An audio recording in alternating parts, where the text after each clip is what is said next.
wabarakatuh. Nama saya Raihan Rahmadana. Saya dari Prodi Hukum Ekonomi Syariah Sekolah Tinggi Agama Islam Duta Bangsa. Di sini saya ingin menjelaskan tentang konsep belanja pemerintah dalam Islam, peran infak sedekah dalam belanja pemerintah, serta ekspor impor dan nilai tukar. Yang pertama, adapun konsep belanja pemerintah dalam Islam. Konsep belanja pemerintah dalam Islam berakar pada prinsip keadilan, kesejahteraan, dan kemakmuran. Islam memandang bahwa negara memiliki kewajiban untuk memenuhi kebutuhan rakyatnya melalui pengelolaan keuangan yang adil dan bertanggung jawab. Selanjutnya, adapun prinsip-prinsip belanja pemerintahan Islam. Yang pertama, prinsipnya itu adalah keadilan. Belanja pemerintah harus adil dan merata, tidak diskriminatif, dan memperhatikan kebutuhan semua lapisan masyarakat. Yang dimaksud keadilan dalam Islam ini adalah setiap orang muslim akan memperoleh hak dan kewajiban secara sama. Berdasarkan pada hakikatnya, manusia yang derajatnya sama antara satu mukmin dengan mukmin yang lain, dan yang membedakan hanyalah tingkat ketakwaan dari setiap mukmin tersebut. Keadilan ini juga merupakan konsep untuk menerapkan kebaikan dalam setiap aktivitas yang dilakukan manusia. Kebaikan ini juga berada dalam sisi muamalah yang menjadi dasar manusia dalam bertransaksi untuk mendapatkan pendapatan atau mencari nafkah agar terjadinya suatu keberkahan. Dan selanjutnya, adapun prinsip transparansi. Prinsip transparansi ini merupakan pengelolaan anggaran negara harus transparan, terbuka untuk publik, dan diawasi dengan ketat. Lebih jelasnya, transparansi ini merujuk pada kewajiban untuk menyediakan informasi yang jujur, akurat kepada semua pihak yang berkepentingan, serta perilaku yang memberikan keterbukaan kepada seluruh pihak-pihak yang berkepentingan, seperti masyarakat, pemegang saham, pengusaha, pemerintah, dan seluruh pihak yang berkepentingan. Dan yang ketiga, adapun prinsip efisien, yaitu penggunaan dana negara harus efisien, efektif, dan terhindar dari pemborosan. Efisiensi ini merupakan memaksimalkan hasil dari sebuah pekerjaan dengan sedikit sumber daya berupa dana, tenaga, atau waktu. Nah, melihat dari hal ini, dalam hal ini berarti semakin sedikit sumber daya atau dana yang digunakan dalam suatu usaha atau proses, maka akan dikatakan semakin efisien.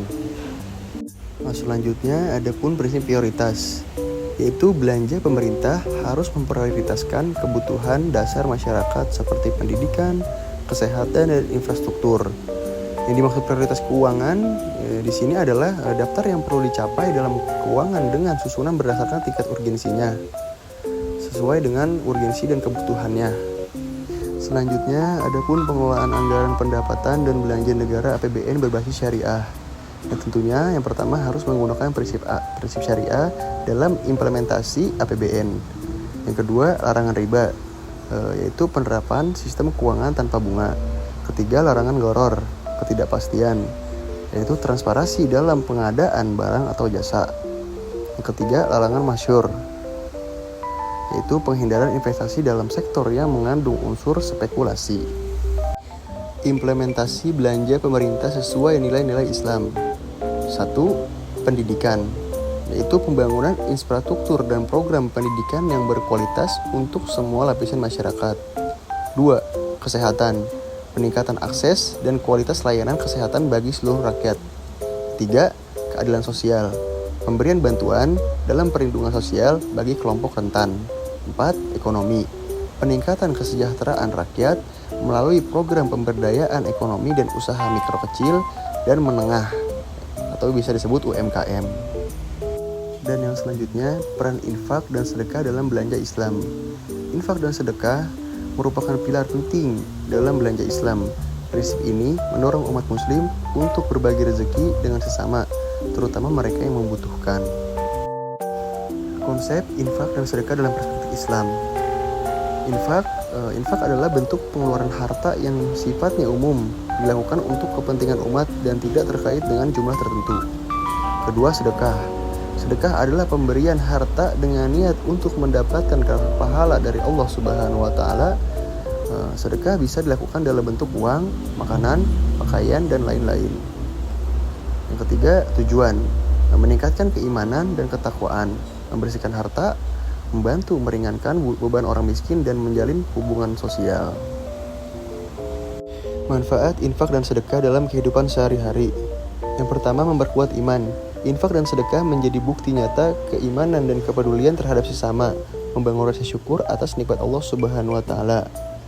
Yang kedua, meningkatkan rezeki. Infak dan sedekah merupakan bentuk investasi di akhirat. Allah Subhanahu wa taala menjanjikan pahala yang berlipat ganda dan rezeki yang melimpah. Yang ketiga, membersihkan hati. Membersihkan hati dari sifat kikir dan kesombongan, menumbuhkan rasa empati dan kasih sayang kepada sesama. Yang selanjutnya, adapun nilai tukar. Nilai tukar merupakan harga mata uang suatu negara terhadap mata uang negara lain.